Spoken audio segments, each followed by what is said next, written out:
Kembali di Apa Kabar Indonesia Pagi, kita kembali bersama dengan Pak Kadis. Pak, kita akan menyambung dengan yang sebelumnya bahwa seperti kalau misalnya kita pergi ke luar negeri ya, Rivi ya, ada beberapa aturan yang harus kita lakukan seperti proses wawancara, harus memastikan kita memiliki sejumlah uang untuk bisa ke negara tersebut. Nah, kira-kira langkah tersebut ini apakah memungkinkan, berpotensi juga diterapkan untuk WNA yang akan ke Indonesia seperti ke Bali begitu, yang memiliki banyak sekali ya yang mereka yang ingin melakukan liburan ke Bali tetapi sebetulnya berujung mereka melakukan tindakan yang tidak selayaknya.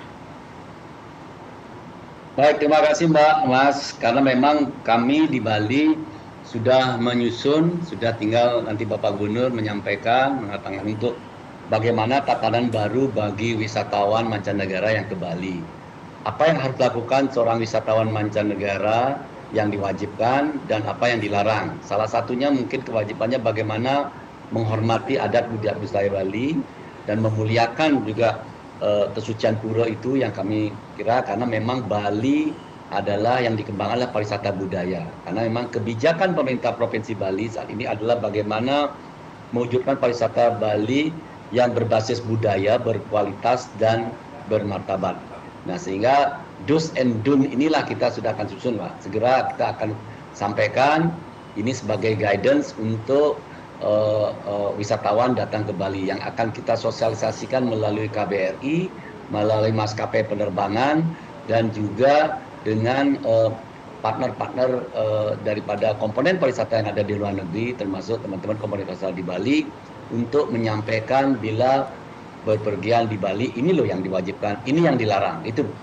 Sehingga tidak, mudah-mudahan itu bisa minimalisir kejadian-kejadian seperti saat ini, karena memang selama ini tuh jujur kami katakan memang di Bali belum ada kita membuat buku panduan seperti ini.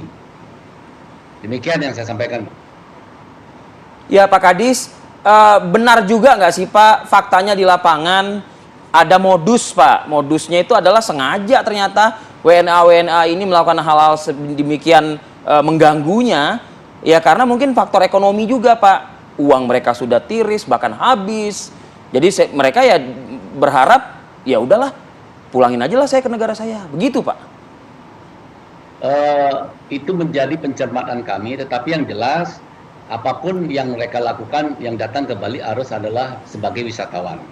Ketika mereka tidak melakukan seperti seorang wisatawan, kita akan sampaikan kalau memang itu melanggar ketentuan seperti imigrasi, kita serahkan kepada imigrasi. Karena imigrasi sesuai aturan, apakah itu ada deportasi atau seperti apa, itu pihak imigrasi. Karena ada sana ada tim poranya juga.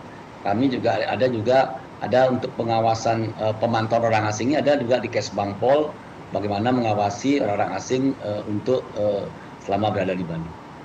Mungkin demikian Mas dan Mbak. Bagaimana juga Pak koordinasi dengan Kementerian Hukum dan HAM melalui Ditjen Imigrasinya Pak?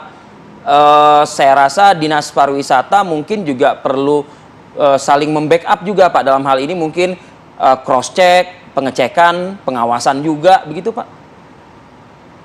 Tetap itulah makanya saya bilang Kementerian Hukum dan HAM kan di bawahnya ada, kami tetap bekerjasama dengan Kanwil Hukum dan HAM yang ada di Bali terkait dengan bagaimana kita melakukan pemantauan orang asing termasuk pembinaan kepada orang asing itu sendiri, sehingga betul-betul kita lebih efektif dan efisien dalam melakukan, tidak kita asal melakukan sembrono ya, tetapi kita sesuai dengan aturan yang ada.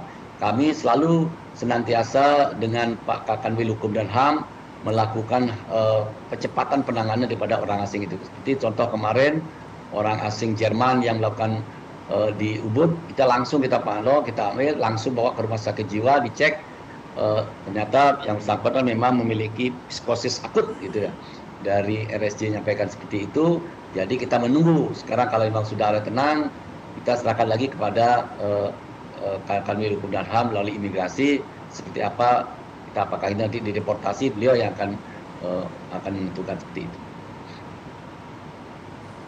Baik, Pak Kadis, tapi kalau melihat data Pak, ini kan sebetulnya belakangan ini banyak sekali ya bule-bule yang menjadi viral di media sosial karena aksi mereka yang mengganggu masyarakat lokal begitu. Nah, apakah maksud kami sebetulnya di tahun ini apakah memang terjadi peningkatan deportasi akibat tindakan-tindakan mereka WNA yang sebetulnya mengganggu masyarakat sekitar atau warga negara Indonesia sendiri di sini?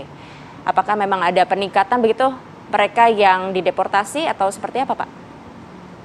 Memang betul Mbak dan Mas, per hari kemarin memang jumlah deportasi yang kami dapat data dari imigrasi bahwa hampir 120 wisatawan mancanegara yang sudah dideportasi. Tentu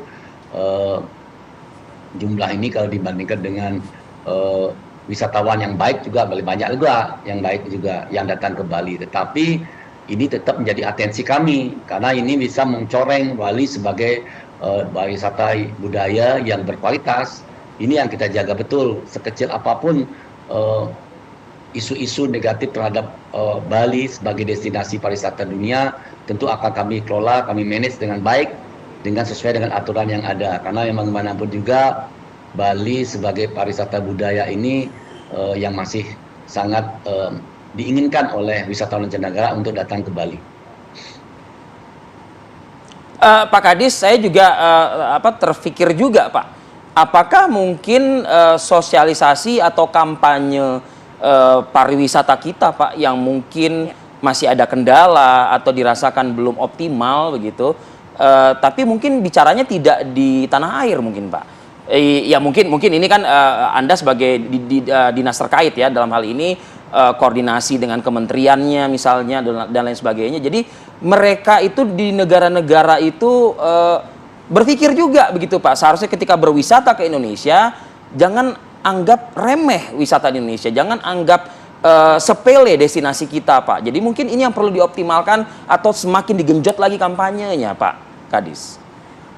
Betul Mas, memang betul. Kami sekarang ini kan masih akan lagi menyusun nih do's and don't-nya ya, sehingga wisatawan mancanegara yang datang ke Bali betul-betul wisatawan yang mengikuti yang wajib, yang apa yang harus dilakukan, yang dilarang.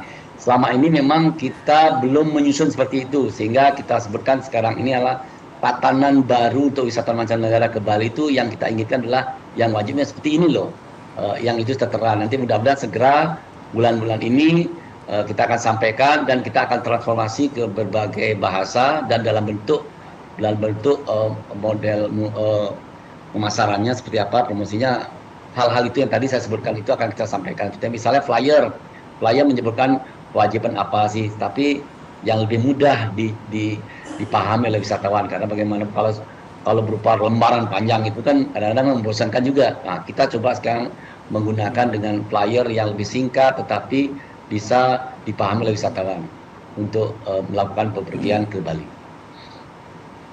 Ya kalau perlu selain flyer Pak, kalau perlu Pak Kadis langsung tuh berangkat ke Rusia gitu. Iya, betul. Berangkat ke Rusia, berangkat ke Jerman Pak. Nah, iya. Dididik Pak, ditatar itu Pak orang-orang sana itu Pak ya. Jadi biar nggak sepele nganggap destinasi wisata di tempat kita Pak. Apalagi kan kita punya kearifan lokal yang perlu dijaga begitu. Iya. Pak Kadis, pokoknya terima kasih lah Pak. Pokoknya Pak. Terima kasih Pak atas informasinya. Siap, salam sehat Mas, Mbak. Salam sehat juga buat Bapak tentunya dan juga jajaran. Wah.